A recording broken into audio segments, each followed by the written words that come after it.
Hello there, it's time now for SME on Point. The Public Investment Corporation says it's looking to invest in non-bank financial intermediaries that are focused on rural and township development.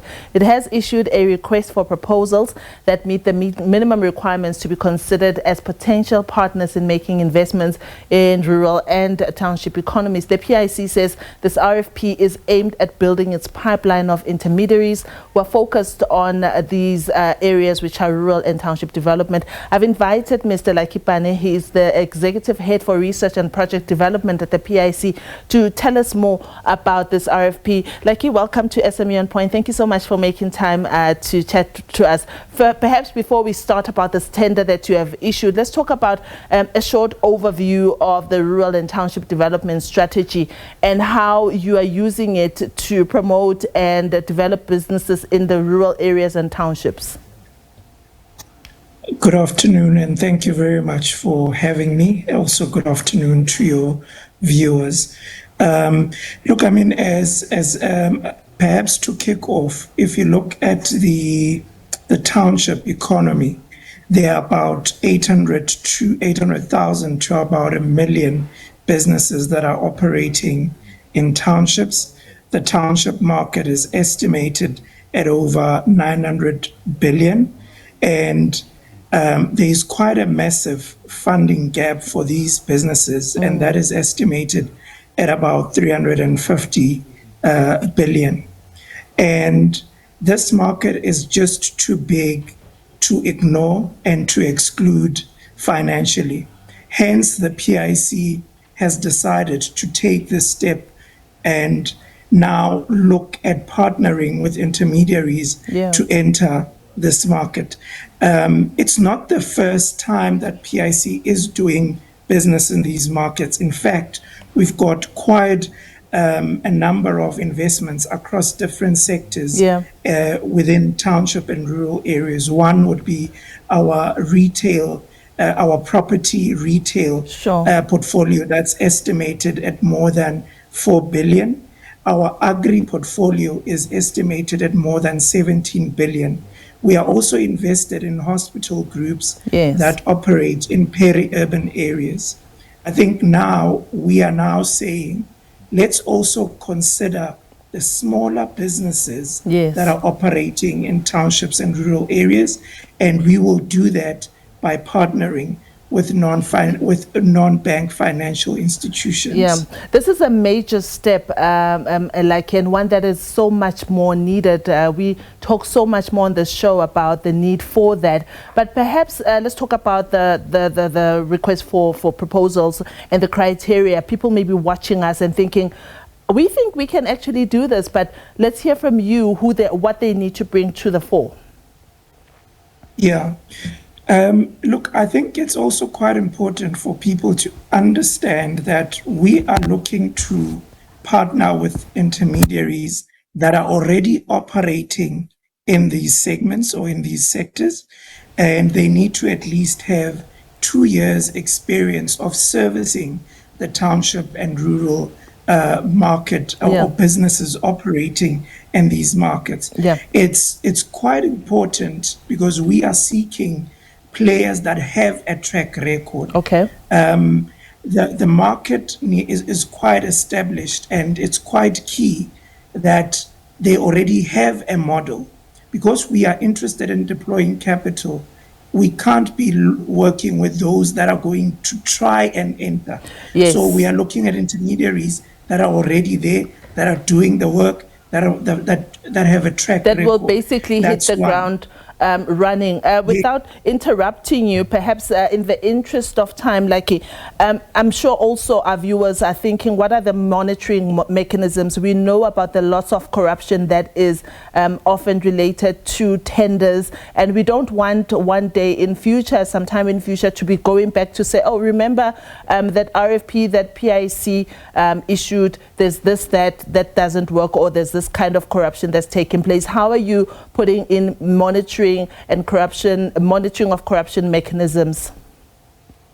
Yeah, look, I think in the last few years, PIC has actually done quite a lot to improve its governance processes, and those processes will also be applicable to this RFP. And maybe just to mention a few things, PIC has established an ethics office, which is part of the investment process of the PIC. We have an oversight from our audit committee as well as risk committee on the investment decisions that have been made or that are being made in the business. Also, I think what we have done in the last few years, there is a decentralization of power in the PIC. Yes. Not a single individual makes investment decisions, but it is a collective. Yeah. There are committees where the transactions are approved. We will be doing quite a thorough due diligence of the applications that we'll be receiving, and a multidisciplinary team will be a part of that.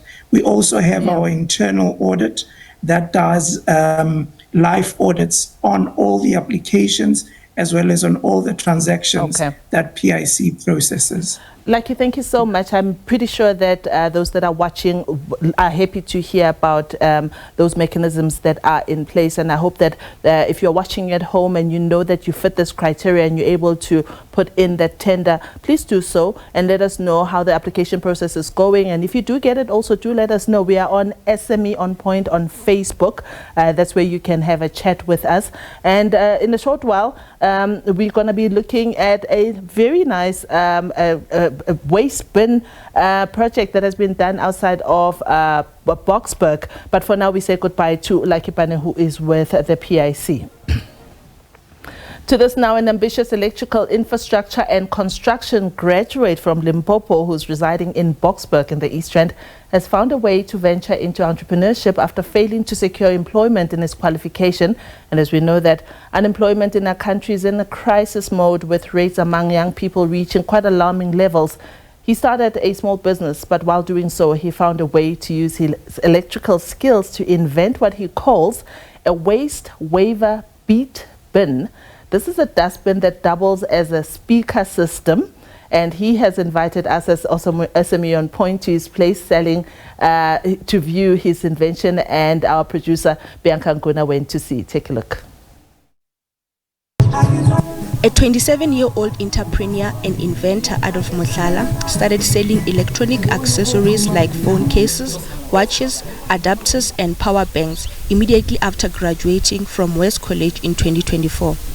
After completing his electrical infrastructure and construction qualification, he struggled to find employment, and that is where his idea to start selling began.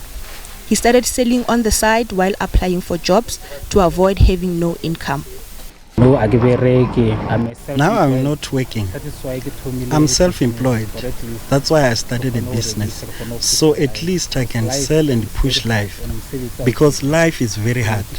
There are no jobs. So I decided that since I'm still applying, I'd rather just start with a small business and also support the community. Because now it's winter. I also sell socks and hats so that people can get warm. While he was busy selling electronic accessories, he realized he wanted to expand into selling food. Food like vetkoeks, samosas, snacks and also coffee. But he didn't have a proper setup. That is when he came up with an idea to turn a bin into a food stall, since he needed something to carry his stock. Since he's always been passionate about electrical work, he decided to be creative and mix his skills with his hustles by creating a WasteWaver BeatBin. I passion for electricity. I have passion since from young age. I have had a passion for electricity from a young age. The skills I gained from TVET College helped me a lot. Because right now, I was able to create a bin and it's doing well. I already have 7 orders. 7 people want this bin. So that's why I came up with the name WasteWaver. Actually, the waste part is because the dustbin carries waste. And the waver comes from the sound, the speaker. Then waver, it comes from the sound, speaker. That is why WasteWaver. The WasteWaver BeatBin is not only a bin with a sound system. It has many features that can be used by local sellers or even in more public places. This is the screen. So screen say. This is the screen. This screen will work to display everything. I will put a computer box and it will switch on. You can use it to watch movies. On this side, we have a speaker. I used my actual speaker and broke it apart to install it on the bin. This is the mic. I added it so that people can lip sync for TikTok content. And this here is a power supply. It powers both the screen and the speaker. And this is a spice mixer. When I sell chicken feet, this is where I'll mix the spices. Adolf says hustling and selling is all about the community you come from. He says the community always supports him and they're always happy to see him walking around with a bin and the music playing. But like many young inventors, Adolf faced a lot of challenges while creating his invention. He says getting materials was one of the biggest issues because he had no financial backup. And what he needs most now is support to grow. I need funds to make more dustbins so that I can put them on the market. If I can get funding, I'll be very happy. Because right now, I'm really struggling with money. If I get funds, I'll be fine.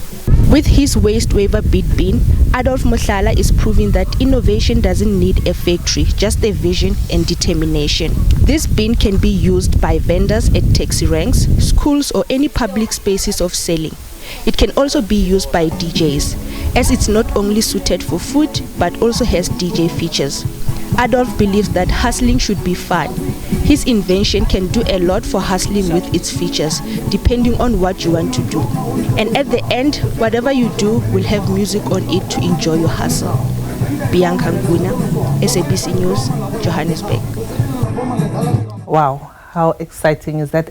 If there's one thing about SME on Point is that we will plug you with all these innovations and amazing entrepreneurs. If you are out there and you are able to help Adolf to make his dream so that he can multiply this, please hit us up on our Facebook page at SME on Point and we'll put you in touch with him. And while we're at that, remember to support Adolf and others in your communities. Let's make those rents and circulate. At the after this, I'll be recapping your top stories. All right, a recap of our top stories for today. Police Minister Senzo Mchunu has responded to allegations by KwaZulu-Natal Provincial Commissioner Lieutenant General Nhlanhla Mkhwanazi, which linked him to corruption. Mchunu says he will await the Judicial Commission of Inquiry established by President Cyril Ramaphosa to give his side of the story. And as you can see on the side of your screen, the Lotto Powerball today stands at a whopping 77 million rands. You have a chance to win that tonight if you play.